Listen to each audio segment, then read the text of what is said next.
Next we have uncertainty bearing theory by Knight. ठीक है, the famous economics Frank Knight ने अपनी book में रिस्क, अनसर्टेनिटी एंड प्रॉफिट जो पब्लिश्ड हुई थी 1940 में 1940 में, इन्होंने एनालाइज किया वेरियस प्रॉफिट थ्योरीज को। ठीक है, और इन्होंने फिर अपने खुद के थॉट दिए। ठीक है, which came to be called the uncertainty bearing theory. ठीक है, जो इनके खुद के थॉट्स थे जिनको कहा गया अनसर्टेनिटी बेयरिंग थ्योरी। ठीक है, इन्होंने जो एनालाइज किया हॉले रिस्क बेयरिंग थ्योरी को, जो हॉले ने रिस्क बेयरिंग थ्योरी दी थी, इसमें इन्होंने कहा था कि profit is a reward for bearing risk. ठीक है, उसको एनालाइज किया नाइट ने and he gave his own views. ठीक है, अकॉर्डिंग टू नाइट रिस्क जो होते हैं वो बहुत तरह के होते हैं। ठीक है, और एंटरप्रेन्योर जो होता है उसको सारे रिस्क बेयर नहीं करने होते हैं। ठीक है, इन्होंने रिस्क को 2 कैटेगरीज में डिवाइड किया। फर्स्ट इन्होंने कहा insurable risk and second is uninsurable risk. ठीक है, इन्होंने कहा इंश्योरेबल रिस्क वो रिस्क होता है जिसको हम इंश्योर्ड कर सकते हैं। ठीक है, जैसे रिस्क ऑफ थेफ्ट, चोरी हो जाने का, या एक्सीडेंट होने का, या आग लगने का, या मैरिन रिस्क। ठीक है, सो जब हम उस रिस्क के लिए इंश्योरेंस प्रीमियम पे कर देते हैं तो रिस्क हमारा क्या होता है, एलिमिनेट हो जाता है, ख़त्म हो जाता है रिस्क। ठीक है, जब हम उसका इंश्योरेंस प्रीमियम दे देते हैं। ठीक है, this is so because now it is the responsibility. अब क्योंकि ये रिस्पॉन्सिबिलिटी अब इंश्योरेंस कंपनी की है, okay, to make good for any loss. ठीक है, कि वो कोई भी लॉस हो तो उसकी रिस्पॉन्सिबिलिटी इंश्योरेंस कंपनी की होती है। ठीक है, now according to Knight once entrepreneur gets insurance for these risk, Knight को अकॉर्डिंग टू नाइट जब एंटरप्रेन्योर इन रिस्क का इंश्योरेंस कर लेता है, ठीक है, देन ये उसको अब वो बॉदर नहीं करता है अबाउट दिस रिस्क। ठीक है, जो हमारे कन्वर्ट हो गए हैं किसमें, प्रीमियम में। ठीक है, okay, according to him the conclusion is that के इंश्योरेबल रिस्क जो होता है वो एंटरप्रेन्योर बेयर नहीं करता है, क्योंकि उसको बेयर करती है इंश्योरेंस कंपनी, क्योंकि हम उसका इंश्योरेंस कर देते हैं। ठीक है, तो एंटरप्रेन्योर बॉदर नहीं करता है अबाउट इंश्योरेबल रिस्क। ठीक है, कौन से रिस्क को बेयर करना पड़ता है एंटरप्रेन्योर को, उन्होंने कहा दैट इज अनइंश्योरेबल रिस्क, जिसका कोई भी इंश्योरेंस कंपनी इंश्योरेंस करने के लिए तैयार नहीं होती है, वो रिस्क बेयर करने होते हैं एंटरप्रेन्योर को। ठीक है, जैसे इन्होंने कहा इस रिस्क को इन्होंने कहा दैट इज़ अनसर्टेनिटीज़। जैसे कहा मार्केट में डिमांड चेंज हो जाए, या इंट्रोडक्शन किसी न्यू प्रोडक्ट का अराइवल फर्म कर दे। ठीक है, या टेक्नोलॉजिकल ऑब्सोलेंस हो जाए। ठीक है, या चेंज इन टेक्नोलॉजी हो जाए, या कंज्यूमर के टेस्ट में चेंज हो जाए, या गवर्नमेंट की पॉलिसीज़ में चेंज हो जाए। ठीक है, इंटरनेशनल कंडीशंस में चेंज हो जाए। ये क्या है, इन्होंने कहा ये है अनसर्टेनिटीज़। इन अनसर्टेनिटीज़ को कोई भी इंश्योरेंस कंपनी इंश्योरेंस नहीं करती है। ठीक है, कोई भी इंश्योरेंस कंपनी रेडी नहीं होती है इन अनसर्टेनिटीज़ के इंश्योरेंस के लिए। तो ये अल्टीमेटली किसको बेयर करने होते हैं, ये बेयर करने होते हैं एंटरप्रेन्योर को। ठीक है, ओके, सो जो इसको हम अनसर्टेनिटीज़ को एस्टिमेट नहीं कर सकते हैं। ठीक है, बट जो हमारे इंश्योरेंस कंपनी है वो अनसर्टेनिटीज़ हैं, इसको हम एस्टिमेट नहीं कर सकते हैं। ठीक है, तो इंश्योरेंस कंपनी भी तैयार नहीं होती इनका इंश्योरेंस करने के लिए, तो एंटरप्रेन्योर को इसको बेयर करना होता है।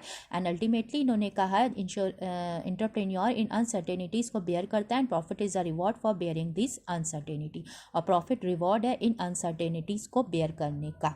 ठीक है, ओके, सो जो अनसर्टेनिटी जो कॉन्सेप्ट दिया नाइट ने, उसको वाइड एक्लेम मिला, बहुत प्रशंसा मिली। ठीक है, जो इन्होंने स्पेशली दिया अपना view about insurable and uninsurable risk. ठीक है, दैट्स वाई इनकी थ्योरी जो है वो वाइडली एक्सेप्टेड थ्योरी रही। ठीक है, अनसर्टेनिटी थ्योरी ऑफ नाइट। ठीक है, नाउ नेक्स्ट वी है स्टम्पीटर इनोवेशन थ्योरी। इन्होंने कहा है अमंग्स जो डिफरेंट थ्योरीज प्रॉफिट की रहीं, उसमें जो स्टम्पीटर की थ्योरी, इनोवेशन थ्योरी ने एक यूनिक प्लेस अपनी बनाई। ठीक है, why, because it is different from earlier approaches. ये जो थ्योरी हमारी इनोवेशन थ्योरी जो स्टम्पीटर ने दी है, ये हमारी डिफरेंट है फ्रॉम अदर थ्योरीज। ठीक है, बिकॉज की अप्रोच अलग है। ठीक है, स्टम्पीटर ने कंसिडर किया इनोवेशन को primary function of an entrepreneur. Innovation को इन्होंने माना कि इनोवेशन प्राइमरी फंक्शन है एंटरप्रेन्योर का, and attributed profits to this function. ठीक है, एंड बिकॉज ऑफ डैट इन्होंने कहा जो इनोवेशन है, जो इनोवेशन की वजह से क्या होता है, वो प्रॉफिट क्रिएट होता है, ठीक है ना। व्हाट इज इनोवेशन, तो यहाँ पे फर्स्ट ऑफ ऑल इन्होंने कहा इनोवेशन रीजन है फॉर द प्रॉफिट, ठीक है। तो इनोवेशन क्या है, इनोवेशन इन्होंने कहा वो प्रोसेस है जहाँ पे जो हमारा रेवेन्यू और कॉस्ट का जो गैप है वो बढ़ जाता है, ठीक है, और प्रॉफिट हो जाता है, ठीक है। जब गैप मतलब गैप जो है रेवेन्यू कॉस्ट में बढ़ जाएगा, वाइडेंड हो जाएगा, तो हमारा प्रॉफिट ज़्यादा होगा, ठीक है। तो इन्होंने कहा इनोवेशन डिफरेंट है इन्वेंशन से। इन्होंने कहा इन्वेंशन के लिए साइंटिफिक नॉलेज ज़रूरी है, ठीक है, और इन्होंने कहा इन्वेंशन के लिए इन्होंने कहा साइंटिफिक नॉलेज ज़रूरी है। और व्हाट इज़ इनोवेशन, इन्होंने कहा इनोवेशन है कमर्शियल एक्टिविटी है, ठीक है। innovation it is basically oriented towards satisfying the needs of the consumer, ठीक है। इनोवेशन जो है वो बेसिक उसका क्या है, to satisfy the need of the consumers, किसका, इनोवेशन का, ठीक है। तो कोई भी टेक्निकल चेंज या इम्प्रूवमेंट हो रहा है प्रोडक्ट में, वो जब तक इनोवेशन नहीं कहलाएगा जब तक वो कंज्यूमर की नीड्स को पूरा ना करे, ठीक है। सपोज कोई भी टेक्निकल चेंज या इम्प्रूवमेंट हुआ है, इन्होंने कहा है प्रोडक्ट में, तो इन्होंने कहा वो इनोवेशन नहीं है जब तक वो कंज्यूमर की नीड्स को पूरा ना करे, ठीक है। While invention needs scientific knowledge, invention के लिए साइंटिफिक नॉलेज ज़रूरी है।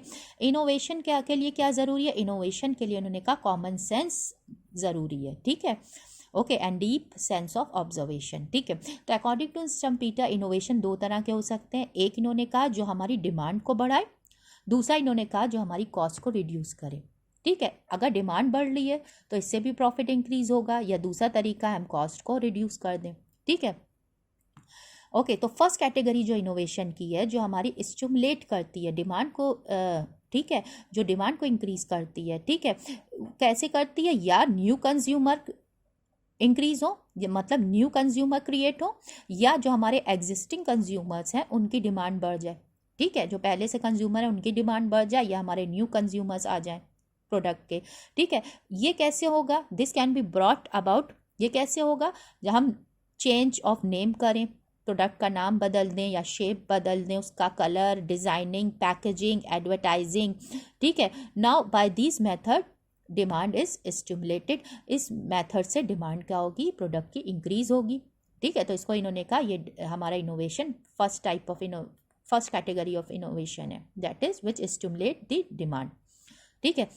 Now second category of innovation क्या है, जो चेंजेस कॉस्ट को डिक्रीज करें, जैसे इन्होंने कहा हम कोई new source of raw material ले आए, ठीक है, या न्यू टेक्निक्स ऑफ प्रोडक्शन ले आए, ठीक है, हम वेस्टेजेस को रिमूव करें, ठीक है। तो ये इससे हमारा क्या होगा, कॉस्ट ऑफ प्रोडक्ट रिड्यूस होगा, कॉस्ट क्या होगा, कम होगा प्रोडक्ट का, तो इससे क्या होगा, हमारा प्रॉफिट इंक्रीज होगा, ठीक है। So whatever be the type of innovation has been made, कोई भी तरह का इनोवेशन हुआ है, ठीक है, it will increase the profit of the entrepreneur. इन्होंने कहा ये क्या करेगा, ये एंटरप्रेन्योर के प्रॉफिट को इंक्रीज करेगा। इन स्टम्पीटर ने फर्दर ऐड किया कि इनोवेशन क्या होना चाहिए, ये कंटिन्यूअस एक्टिविटी होना चाहिए। कंटिन्यूअस एक्टिविटी का मतलब है गोइंग प्रोसेस, मतलब एक बार आपने किया तो आपको ये करते रहना इनोवेशन को।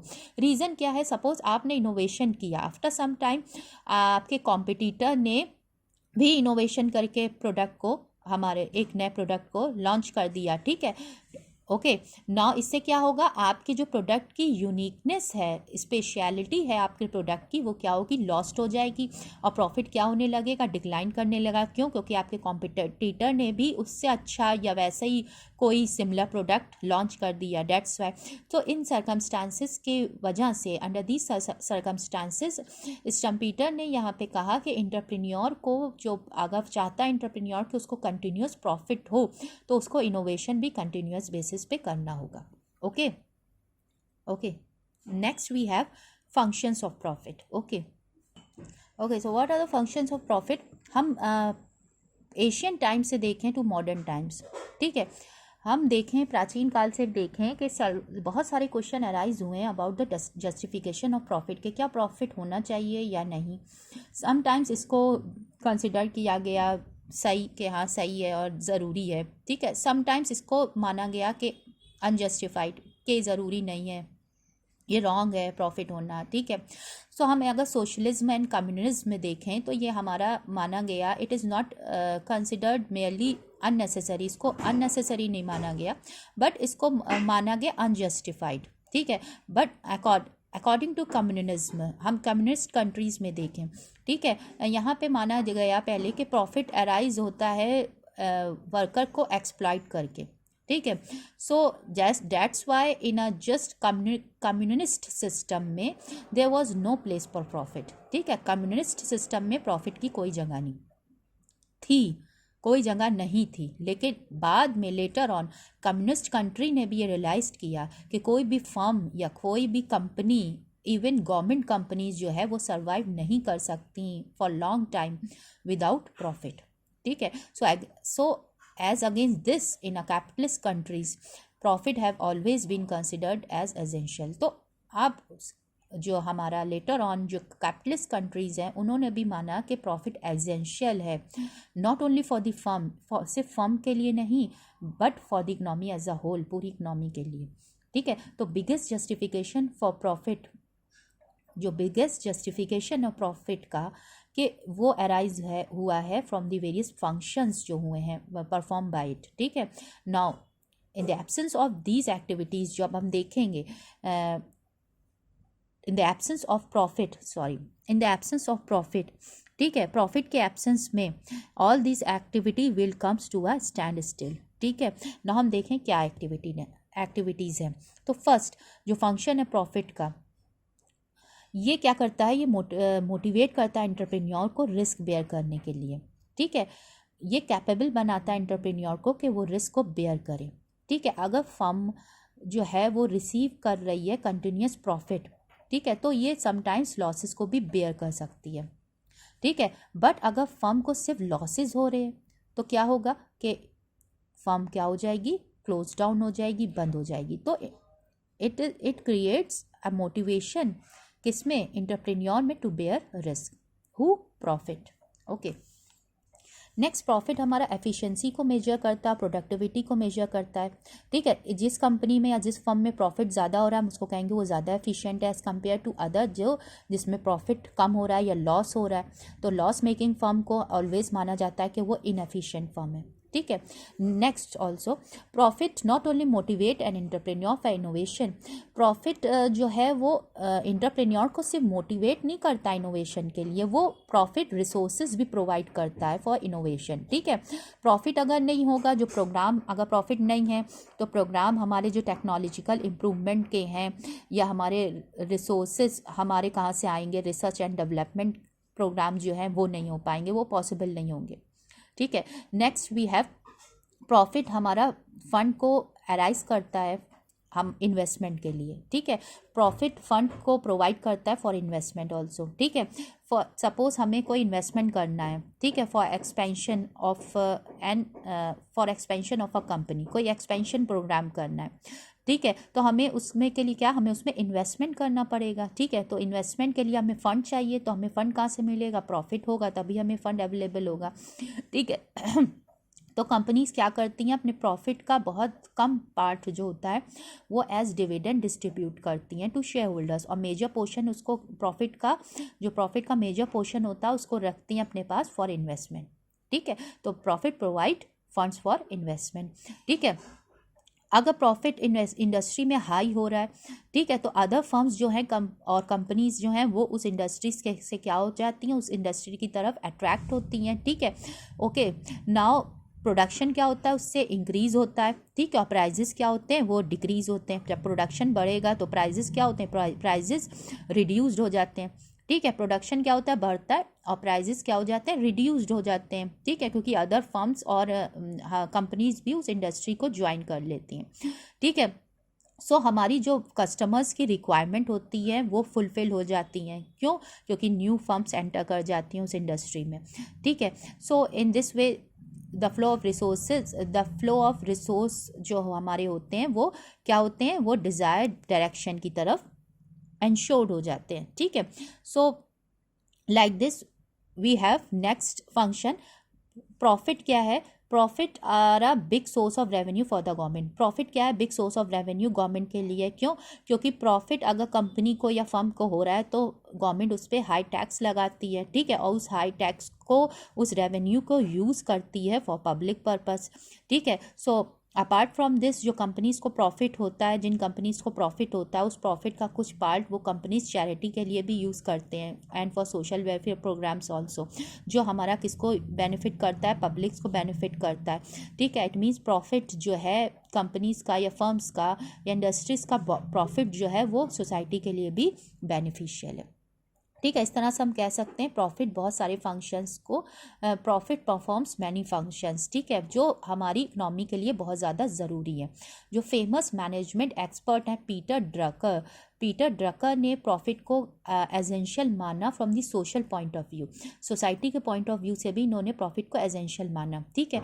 इन्होंने कहा अगर कुछ फर्म्स या कंपनीज जो हैं वो लॉसेस बेयर कर रही हैं या लॉस हो रहा है उनको, तो वो भी कंपनसेट हो जाता है by the profit of other companies, ठीक है। अगर प्रॉफिट अराइज नहीं होगा तो अकॉर्डिंग टू हिम सारी इकोनॉमिक एक्टिविटीज़ क्या होंगी? स्टैंड स्टिल हो जाएंगी। तो यहाँ पे इन्होंने डिफरेंस दिया between profit and profiteering also. What is the difference between profiteering? Profiteering का मतलब इन्होंने कहा प्रॉफिटेयरिंग जो है वो एडवर्स इम्पैक्ट डालता है इकनॉमी पे, ठीक है। वो डिपेंड जो होता है प्रॉफिटेयरिंग बेस्ड करता है on the exploitation of consumers and workers पे।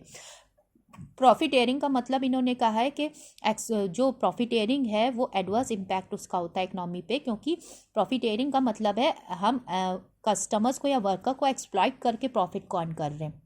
बट इन्होंने कहा profit on the other hand, profit is different from profiteering. इन्होंने कहा profit is a normal and essential process, ठीक है। प्रॉफिट को इन्होंने कहा प्रॉफिट नॉर्मल और एसेंशियल प्रोसेस है and it should be considered necessary for the society. Profit को नेसेसरी ज़रूरी मानना चाहिए सोसाइटी के लिए। तो profiteering and profit is different. Okay, thank you.